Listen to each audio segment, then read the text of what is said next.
The morning sun shone bright over New Hope Orphanage on the planet Haven's Rest. Sister Margaret walked through the dining hall, watching children from many different worlds eat their breakfast together. Human children sat next to blue-skinned Volani kids. The rock-like Sherry children played games with the furry Wren youngsters. All of them laughed and talked like any normal family. Sister Margaret had been running this place for 12 years. She was once a soldier, but now she took care of children who had lost their families in wars across the galaxy. 347 children lived here. Some were human refugees from battle zones. Others were alien kids whose parents had died fighting alongside human forces. The orphanage was the only home they had ever known. Sister Margaret, can we go to the garden today? Asked little Bobby, a 7-year-old human boy whose parents died in a transport crash. His best friend was Clix, a young Volani whose blue skin sparkled in the sunlight. Of course, dear ones, Sister Margaret smiled. After lessons, we can all go outside. The children cheered. They loved the garden where they grew vegetables and flowers together. It was their favorite place to play and learn about different plants from across the galaxy. High above the planet, Captain Jake Morrison sat on the bridge of his patrol ship, HMS Guardian. He was doing his regular check of the system. Haven's Rest was a peaceful colony world. Nothing dangerous ever happened here. The most exciting thing was usually a broken communication satellite or a lost cargo ship. Jake looked at his screens and saw everything was normal. The planet's defense shields were running fine. Trade ships moved slowly between the orbital stations. It was just another quiet day in a quiet system. But something was wrong in the deep space around them. Far beyond the edge of the system, 10 large warships moved through the darkness. They belonged to the Kethvar Empire, a group of alien species that believed they were better than everyone else. The Kethvar had been taking over star systems for years. They hated humans because humans helped other species instead of fighting them. Admiral Zethkol stood on the bridge of his flagship. He was tall and covered in dark scales. His yellow eyes glowed with anger as he looked at the planet ahead. To him, Haven's Rest was not a peaceful colony. It was an insult to everything, the Kethvar believed. "Admiral, we have reached the target system," reported his second-in-command. Zethkol looked at the data about Haven's Rest. The planet had no military bases, no weapon factories, no soldier training camps, but it had something that made him angry. It had the orphanage where human and alien children lived together as equals. "This is what happens when inferior species mix with each other," Zethkol said with disgust. "Humans think their soft hearts make them strong. Today, we will show them the truth."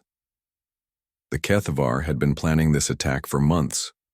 They wanted to send a message to all humans in this part of the galaxy. The message was simple: stop helping other species or we will hurt the things you care about most. Zethkol had chosen the orphanage as his target because he knew it would cause the most pain. He did not see children when he looked at those files. He saw weakness. He saw the proof that humans cared more about helping others than protecting themselves. "Begin the attack," Zethkol ordered. The Kethvar ships jumped into normal space right above Haven's Rest. Their sudden appearance set off every alarm on the planet and in the system. Captain Jake Morrison nearly fell out of his chair when 10 enemy warships appeared on his screens. "Red alert! All stations, battle ready!" Jake shouted to his crew. But he knew his small patrol ship could not fight 10 Kethvar destroyers. "Send emergency signal to Colonial Defense Command. Request immediate support." On the planet below, the children at New Hope Orphanage were in their classrooms when the sirens started wailing. Sister Margaret ran from room to room, telling the teachers to take the children to the underground shelter. It was built for storms, but it might protect them from whatever was happening. "Don't be scared," she told the frightened children as they walked quickly down the halls. "We practice this drill all the time. Everything will be fine." But Sister Margaret was lying. She had been a soldier before becoming a caretaker. She knew the sound of those sirens meant enemy ships were in orbit. She knew they were all in terrible danger. The Kethvar ships moved into attack position. Their weapons turned toward the planet's surface, but they did not aim at cities or spaceports or government buildings. They aimed at one small building in the countryside where children lived and learned and played. Jake Morrison watched in horror as the enemy ships prepared to fire. He tried to move his patrol ship between the attackers and the planet, but he was too far away. His weapons were too small. His ship was too slow. "Please, no," he whispered as he watched the HFY destroyers charge their main guns. On the planet, Sister Margaret gathered all the children in the shelter. She hugged them and told them stories to keep them calm. She did not tell them that the ceiling above them was not strong enough to stop the weapons that were pointing down at them from space. Little Bobby held on to his friend Clicks. The Villani child was scared and his blue skin had turned pale. Around them, children from a dozen different worlds held each other tight. They were all just kids who wanted to feel safe. Admiral Zethkol looked at his target one last time. The building looked so small and peaceful from space. Children were probably playing inside. Teachers were probably trying to keep them calm. None of that mattered to him. This was war, and in war, the weak must suffer, so the strong can rule. "Fire," he commanded. 10 streams of energy shot down from the HFY ships. They hit New Hope, Orphanage at exactly the same moment. The building, the shelter beneath it, and everything around it simply disappeared in a flash of light and heat. Captain Jake Morrison screamed as he watched it happen. 347 children died in seconds. 23 teachers and staff members died with them. Sister Margaret, who had survived battles across the galaxy, only to die protecting the children she loved, was gone. When the light faded, there was nothing left but a smoking crater where the orphanage used to be. Admiral Zethkol smiled as he watched the destruction. Then he ordered his communications officer to send a message to all human colonies in the area. "People of Earth," the message began. "This is what happens when you harbor inferior species. This is what happens when you choose weakness over strength. Withdraw from 12 star systems, or we will destroy more of your soft-hearted institutions. You have 1 week to decide." The HFY ships jumped back into deep space, leaving Captain Jake Morrison alone with the smoking ruins of a place where children used to laugh and play and dream of better tomorrows. Jake sent his report to Admiral Linda Hayes at Colonial Defense Command. His hands shook as he typed the words that would change everything. 347 children were dead. An orphanage had been destroyed for no reason, except to cause pain. He did not know it yet, but this single attack would awaken something in humanity that had been sleeping for centuries. The HFY thought they were attacking human weakness. Instead, they had just made the biggest mistake in their species' history. The children of New Hope Orphanage were gone, but their deaths would not be forgotten. And the price for those deaths would be higher than Admiral Zethkol could ever imagine. The news reached Earth in 6 hours. Captain Jake Morrison's report traveled through the communication networks, faster than any message in human history. By the time the sun set on Earth, every human in the galaxy knew what had happened to New Hope Orphanage. President Catherine Walsh was in a meeting when her aide burst through the door. The young woman's face was white with shock. She whispered something in the president's ear that made Catherine's blood run cold. "Clear the room," President Walsh ordered. Everyone left except her closest advisors. "Show me the report." Catherine read Captain Morrison's words 3 times before she could believe them.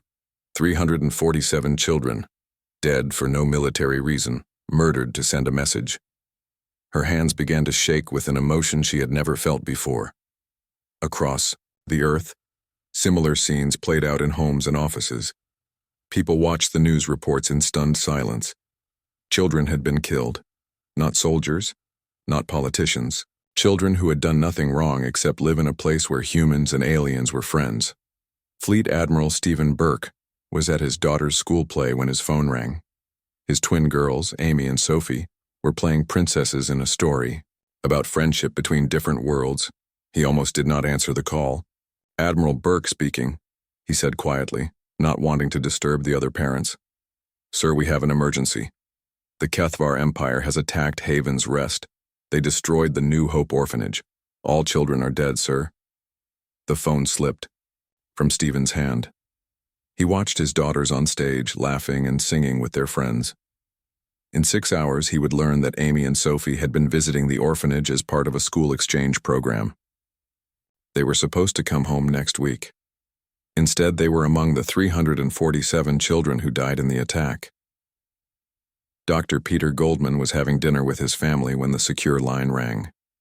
As Director of Colonial Intelligence, he received emergency calls often, but the voice on the other end was different this time.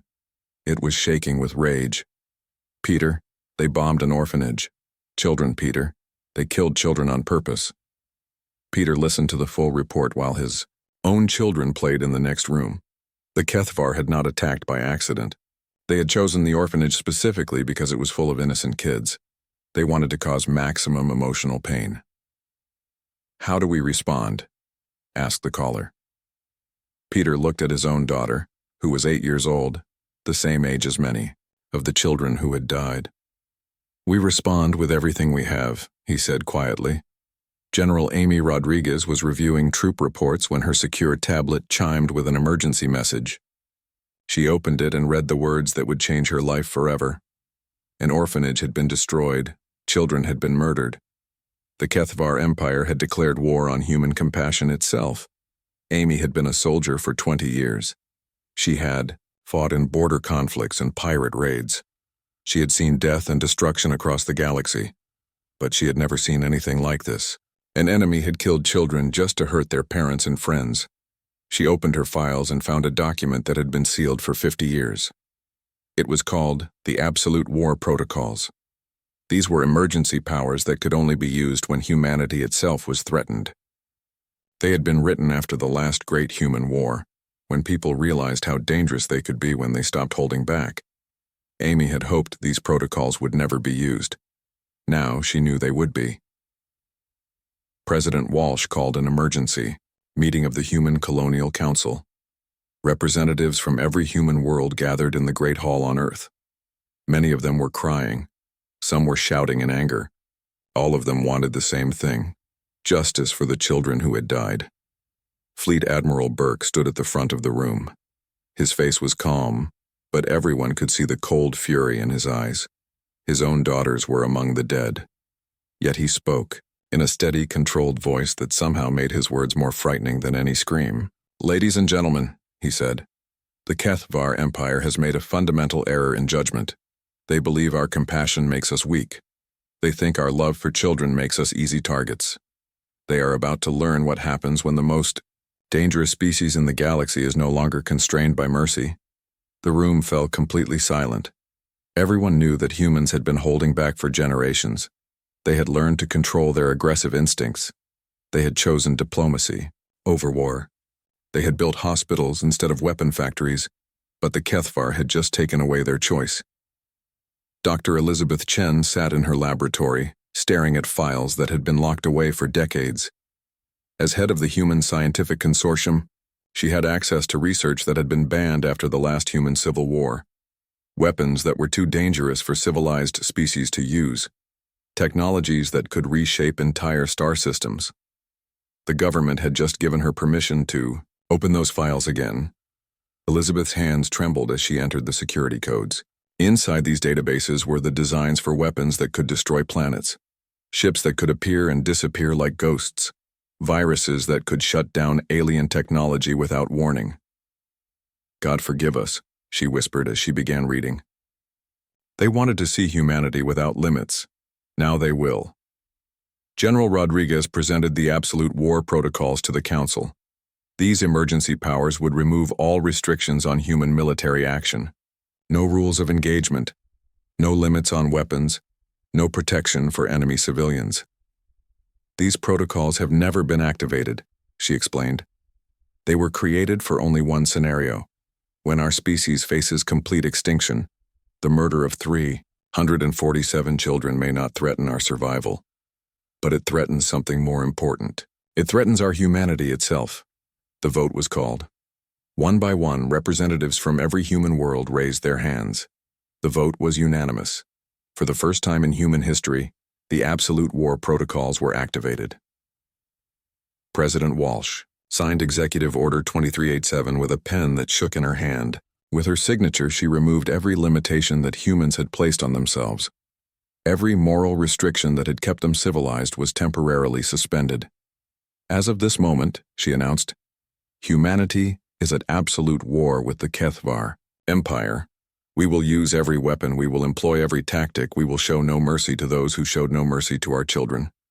The order was transmitted to every human military base in the galaxy. Soldiers who had been training for defensive wars were told to prepare for something different, something unlimited, something that would make the enemy wish they had never been born.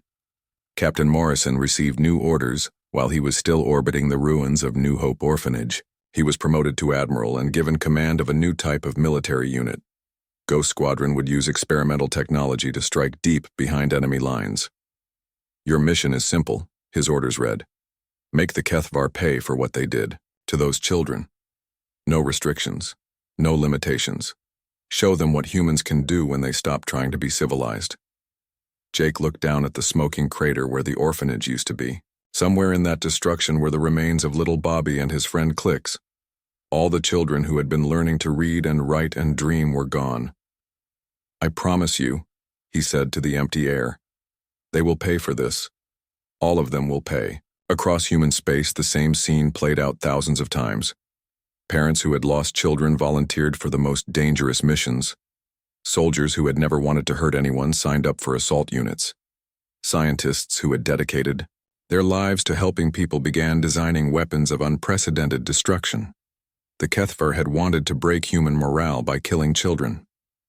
Instead, they had united humanity in a way that nothing else could have done. Every human in the galaxy now had the same goal: make the HFY Empire pay an unimaginable price for the blood of innocent kids. Dr. Goldman's intelligence networks began gathering information about every HFY military installation in their territory. Every ship, every base, every leader who had supported the attack on the orphanage. I want complete files on every HFY officer above the rank of lieutenant, he ordered his staff. I want to know where they live, where their families are, what they care about most. And I want to know how to take it all away from them. The preparation for absolute war had begun. Humanity was about to discover capabilities they had forgotten they possessed. The HFY thought they were fighting a species of soft-hearted diplomats and peacekeepers. They were about to learn that humans were the apex predators of their own world. They were about to discover that human compassion was not weakness but a choice.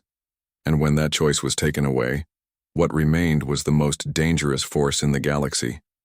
The children of New Hope Orphanage were dead, but their deaths had awakened something in humanity that had been sleeping for centuries. The HFY Empire had 6 months to live, and they did not even know it yet. 6 months passed like a dark storm gathering strength. Across human space, the greatest military buildup in galactic history was taking place. But this was not the slow, obvious preparation that other species expected. This was something far more frightening. Colonel Ryan Murphy stood in the control room of Asteroid Station 7, watching screens that showed impossible numbers. In the past 6 months, automated factories hidden throughout human territory had produced more warships than some civilizations built in centuries. Status report, Ryan ordered his chief engineer. Project Lazarus is operating at 112% capacity, sir. We have completed 8,437 attack vessels. Production rate is increasing daily. Ryan nodded grimly. The HFY built their ships big and powerful, designed to intimidate enemies into surrender. Human ships were different now. They were small, fast, and built for only one purpose: getting close enough to kill the enemy before dying themselves. Each ship was crewed by volunteers who knew they probably would not survive the coming war. But they volunteered anyway, because they had seen the pictures of the children who died at New Hope Orphanage. They had read the names. They had heard the stories. Lieutenant Commander Sarah Johnson was training with her new crew at a secret base near Earth. Her ship, the HMS Vengeance, was one of the new fast attack vessels. It was smaller than a traditional destroyer but carried weapons that could punch through the heaviest armor. Remember, she told her crew during practice, we don't fight to win battles. We fight to make them pay for what they did to those kids. Every HFY ship we destroy is justice for Bobby and Clicks and all the others. Her crew nodded silently. They had all seen the memorial videos that played on every human world. Children laughing in the garden, kids from different species playing, together. Little voices singing songs about friendship and peace. Those voices were silent now. But their deaths had given birth to something that would make the galaxy tremble. Dr. Elizabeth Chen worked 18 hours a day in her laboratory, surrounded by research that had been forbidden for generations. The weapons she was creating went beyond anything humans had ever built before. They were not just tools of war. They were instruments of absolute destruction. Test number 407. She spoke into her recorder. The quantum dissolution. War had successfully unmade a cubic kilometer of solid rock in 0.3 seconds. Target matter was converted to pure energy with 98% efficiency. Elizabeth stopped recording and looked at the crater where her test target used to be. The weapon had not just destroyed the rock. It had erased it from existence, breaking the bonds that held atoms together and releasing the energy contained within. She thought about the children who had died, and her hands stopped shaking. This was justice, not murder. This was the price that species paid when they chose to harm human kids. Admiral Jake Morrison led Ghost Squadron on their first mission into Kethvar space. 12 ships, invisible to enemy sensors, slipped through, the border like shadows. Their target was a supply depot that supported Kethvar operations in 3 star systems. Remember the mission parameters, Jake told his squadron over the secure channel. We are not bound by the old rules of war. We destroy military targets with extreme prejudice. No warnings. No mercy. No prisoners. The Ghost Squadron ships surrounded the depot while the Kethvar crew slept. When they attacked, it was not like the old style of human warfare. There were no demands for surrender. No attempts to disable rather than destroy. The depot simply disappeared in a series of explosions that lit up the night. The Kethvar never even knew what hit them. Similar attacks happened across their territory. Supply convoys vanished without a trace. Communication stations went silent. Military outposts sent distress calls that cut off abruptly. The Kethvar Empire was being eaten alive from within, and they did not understand how or why. Admiral Zethkol, the commander who had ordered the attack on the orphanage, stood in his command center trying to make sense of the reports flooding. 47 military installations had been destroyed in the past month. Hundreds of ships had disappeared, yet his forces had seen no sign of major human fleet movements. How are they doing this? He demanded from his intelligence officers. We do not know, Admiral. Our sensors detect nothing before the attacks. The humans appear to have developed some form of stealth technology beyond our ability to counter. Zethkol slammed his fist on the control panel. This was not how war was supposed to work. Battles should be fought between fleets in open space.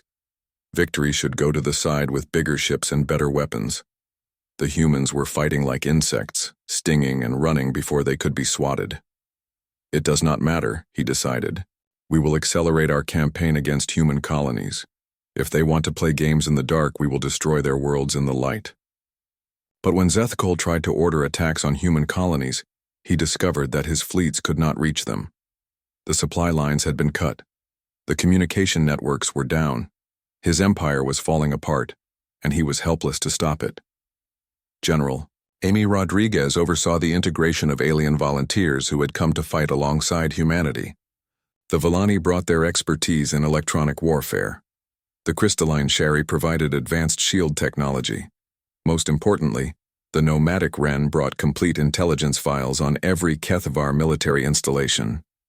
They have been planning revenge against the Kethvar for decades, explained Captain Ben Walker, the human liaison with the Wren forces. The Kethvar enslaved millions of their people 50 years ago. They have been waiting for someone strong enough to help them fight back. Amy looked at the intelligence data the Wren had provided. It was incredibly detailed. Ship schedules, base locations, command structures, even personal information about Kethvar officers. With this information, human forces could strike with surgical precision. Why are they sharing this with us? Amy asked. Because we are the first species willing to make the Kethvar pay the full price for their cruelty, the Wren ambassador replied. Your children died because you were kind to other species. Our people died because we were weak, Together we will make sure no other children ever die for the Kethvar's entertainment. Dr. Chen's research teams achieved breakthrough after breakthrough. They developed hunter-killer drones that could learn and adapt to any defense. They created neural disruptor weapons that could cause permanent psychological damage without leaving physical injuries. Most controversially, they perfected technology that could force empathy on species that had evolved without it. The neural disruptor will flood the target's mind with the emotional experiences of others, she explained to Fleet Admiral Burke. A Kethvar soldier affected by this weapon will experience the fear and pain of everyone they have ever harmed. For a species that prides itself on emotional control, the effect should be devastating. Stephen Burke looked at the test results. The weapon did not kill. It did something worse.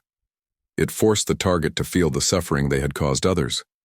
For someone like Admiral Zethkol, who had murdered hundreds of children without feeling any guilt, the experience would be unbearable. How long does the effect last? Stephen asked. Permanently, sir. The affected brain forms new neural pathways that cannot be reversed. They will spend the rest of their lives feeling the pain of their victims.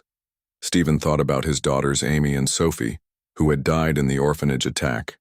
They had been afraid and confused in their final moments. Now Admiral Zethkol would feel that fear and confusion forever. Approved, he said quietly. The psychological conditioning of human forces was the most disturbing part of the preparation.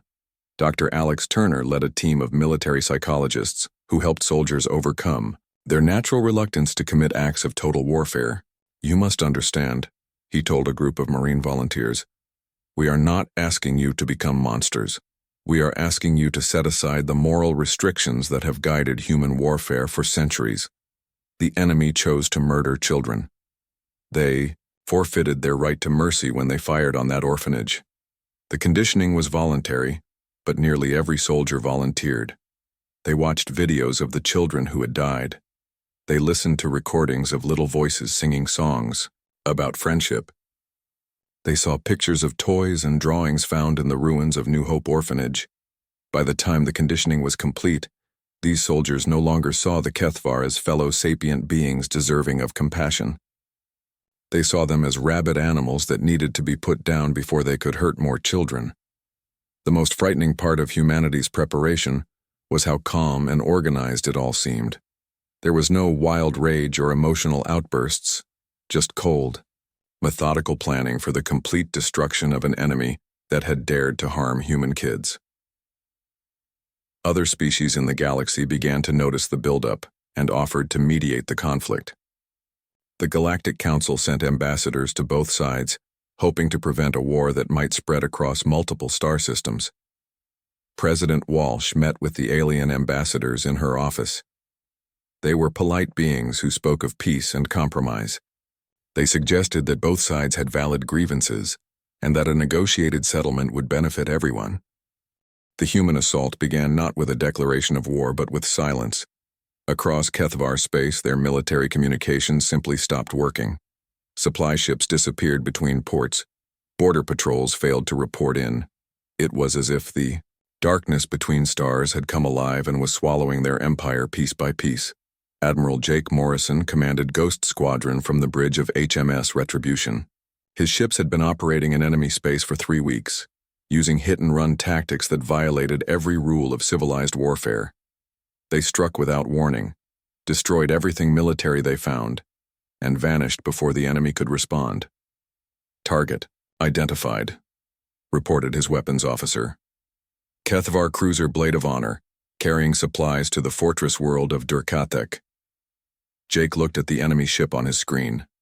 It was 3 times larger than his vessel, with enough firepower to destroy a small fleet. Under the old rules of human warfare, he would have demanded their surrender first. He would have given them a chance to evacuate their crew. He would have tried to disable rather than destroy. Those rules no longer applied. Fire quantum dissolution warheads. Full spread, Jake ordered. The Kethvar cruiser simply ceased to exist. One moment it was a mighty warship carrying 3,000 crew members. The next moment there was only empty space and dispersing energy. The matter that had made up the ship and everyone aboard it was converted to light and heat in an instant. Jake felt no satisfaction from the kill. He felt no guilt either. These were the people who had murdered children. They had forfeited their right to mercy when they fired on New Hope Orphanage. Similar attacks were happening throughout HFY territory. Human ships appeared from nowhere, struck with overwhelming force, and vanished back into the void. The HFY military was being systematically destroyed, but they could not fight back against an enemy they could not see. Admiral Zethkol paced his command center like a caged animal. In 6 weeks, he had lost 60% of his fleet. His supply lines were cut. His communication networks were failing, and he still had not seen a single human warship with his own eyes. "Send a message to the human colonies," he ordered. "Tell them we are willing to discuss terms for ending hostilities." His communication officer looked uncomfortable. "Sir, we cannot send messages outside our local system. The humans have destroyed all our long-range transmission stations." Zethkol realized with growing horror that he was trapped. His empire was being eaten alive from within, and he could do nothing to stop it. The humans were fighting a type of warfare that the HFY did not understand. But Admiral Stephen Burke was preparing something that would make the stealth attacks look like mercy. Fleet Admiral Burke stood before a holographic display showing the HFY fortress world of Durkathek. This was the planet where Admiral Zethkol had planned the attack on the orphanage. It was protected by the most powerful defense systems in the HFY Empire. "Ladies and gentlemen," he addressed his fleet commanders, "today we demonstrate what happens when humanity removes the limitations we have placed on ourselves for centuries. The enemy wanted to see us without mercy. Their wish is granted." The main human assault force emerged from hyperspace around Durkathek at exactly the same moment. But this was not the traditional fleet that the HFY expected. Instead of a few large battleships, thousands of small attack vessels appeared simultaneously. The planet's defense systems opened fire immediately, but they had been designed to fight conventional fleets. They could not target thousands of small, fast-moving ships that scattered in all directions and attacked from every angle. Colonel Ryan Murphy's production facilities had created a swarm. Each ship was small enough to be crewed by just 5 people, but fast enough to dodge most offensive fire, and they carried Dr. Chen's most destructive weapons. "All ships, commence attack run," Stephen ordered. "Remember, we are not here to conquer this world. We are here to demonstrate the price of murdering human children." The human ships did not target the planet's cities or civilian areas. They focused on military installations with surgical precision that left the HFY defenders helpless. Orbital defense platforms simply vanished as quantum dissolution weapons unmade them at the atomic level. Ground-based missile sites were converted to expanding clouds of superheated plasma. But the most devastating attacks came from Dr. Chen's new hunter-killer drones. These self-replicating robots could learn and adapt to any defense system. Once released, they spread across the planet's surface like a technological plague, seeking out and destroying anything military. Within 6 hours, Durkathek's defenses were completely eliminated. The planet's military was destroyed, but every civilian was left unharmed. The humans had demonstrated something that terrified the watching galaxy: the ability to wage surgical warfare with unlimited precision and unlimited power. Lieutenant Commander Sarah Johnson led her squadron in a direct assault on the planet's command center. Her ship, HMS Vengeance, punched through the planet's atmosphere at speeds that should have torn it apart. But human engineering had advanced beyond what other species thought possible. "Target the building where they planned the orphanage attack," she ordered her weapons officer. "I want that place wiped from existence." The command center where Admiral Zethkol had given the order to kill children disappeared in a flash of light. But the humans were not finished demonstrating their capabilities. Dr. Chen's neural disruptor weapons were deployed against HFY military personnel who survived the initial assault. These weapons did not kill. They did something far worse. They forced the victims to experience overwhelming empathy, flooding their minds with the emotions of everyone they had ever harmed. HFY soldiers who had taken pride in their emotional control found themselves overwhelmed by feelings they had never experienced before. They felt the fear of the children who had died in the orphanage. They felt the pain of every civilian their empire had killed. They felt the desperation of parents who had lost their kids to HFY aggression. For a species that had evolved without natural empathy, the experience was devastating. Many of them collapsed into catatonic states, unable to process the flood of emotional input. Others began screaming and could not stop. The psychological warfare proved as effective as the physical destruction. Word spread through the surviving HFY forces that humans had weapons that could destroy not just bodies, but minds and souls. Captain Ben Walker coordinated the Wren forces that were participating in the assault. The alien nomads had waited 50 years for this moment of revenge, and they fought with a fury that matched human determination. For our children who died in HFY slave camps, Ben heard a Wren commander say over the battle net. For all the little ones who never had a chance to grow up. The Wren ships moved through the battle like dancers, their pilots knowing every weakness in HFY defenses. They had studied their enemy for decades, planning for the day when someone would be strong enough to help them fight back. That day had finally come. But the most terrifying part of the assault was not the advanced weapons or the overwhelming numbers. It was the cold, methodical way the humans conducted their attack. There was no rage or anger in their communications. No wild battle cries or emotional outbursts, just professional soldiers doing a job that needed to be done. The HFY had expected humans to fight like other species, with passion and fury that would burn out quickly. Instead, they found themselves facing an enemy that had turned compassion into hatred and mercy into justice. The humans would not tire, they would not stop.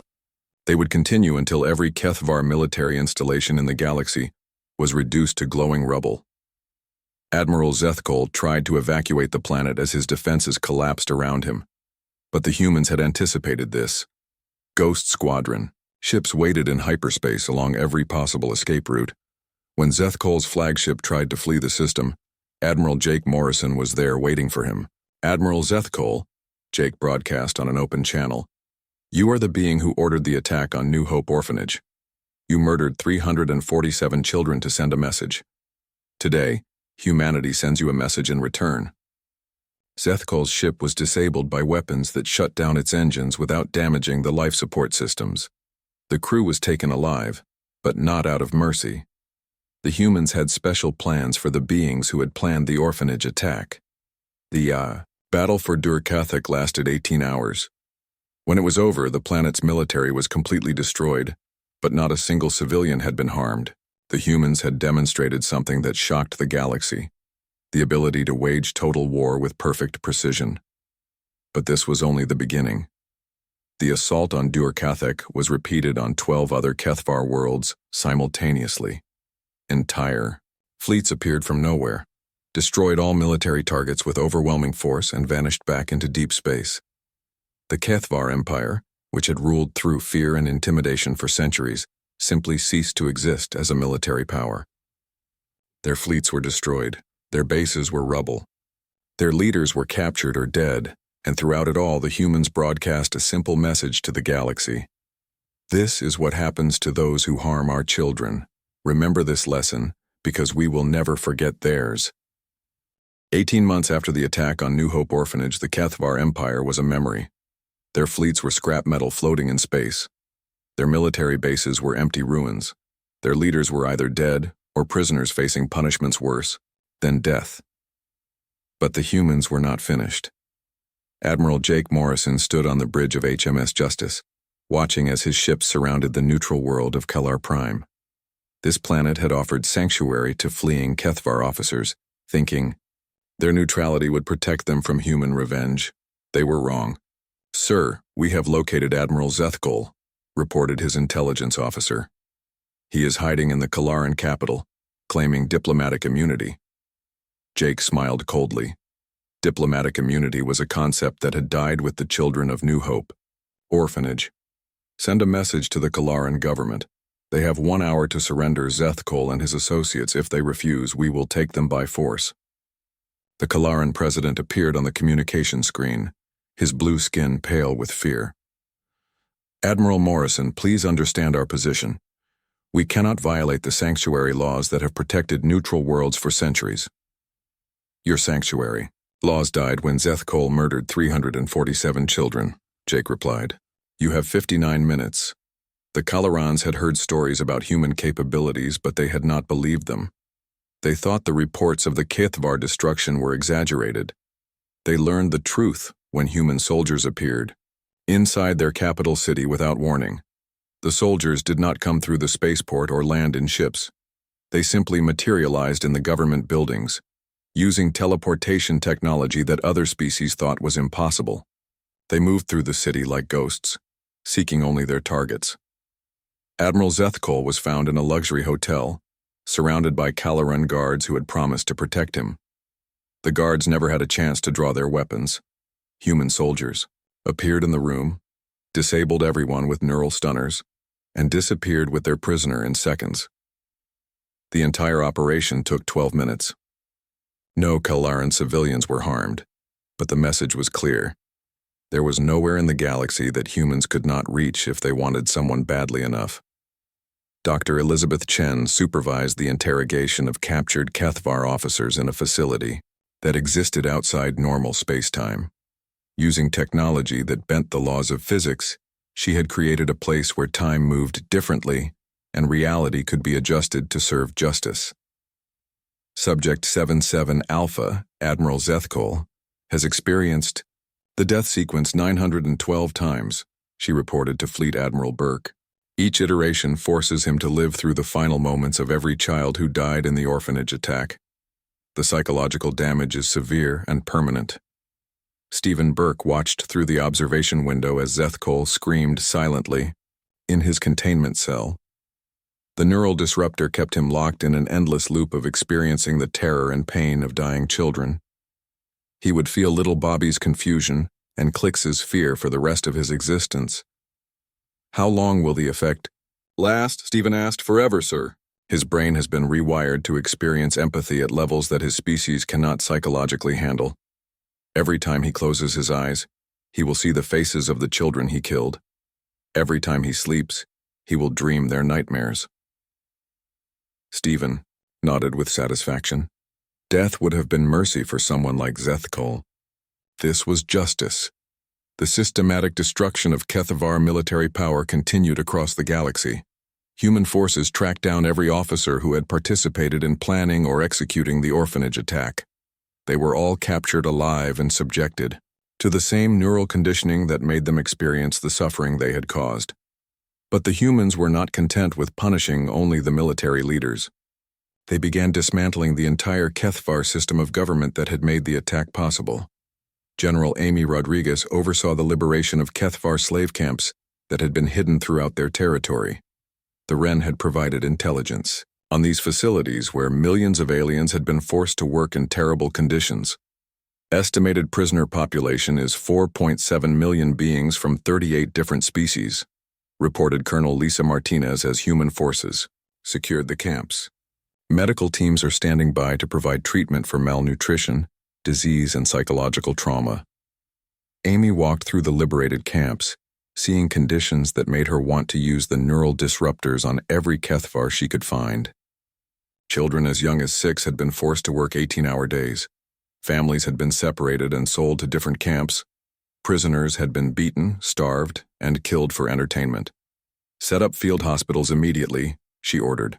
I want every prisoner examined and treated. No one leaves here until they are healthy enough to travel safely. The liberation of the slave camps revealed the true scope of HFY cruelty. They had not just been expanding their empire through military conquest.